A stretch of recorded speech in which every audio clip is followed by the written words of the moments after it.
we divide 291 by 5 in a long division method.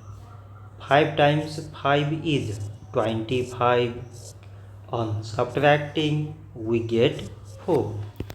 So now we put down this 1 and it is 41. 5 times 8 is 40. On subtracting, we get 1. So now we have no any other number to put it down. So we take here decimal, so that we put 0. So it is 10 and 5 times 2 is 10. On subtracting, we get 0. So 291 divided by 5 is 58.2.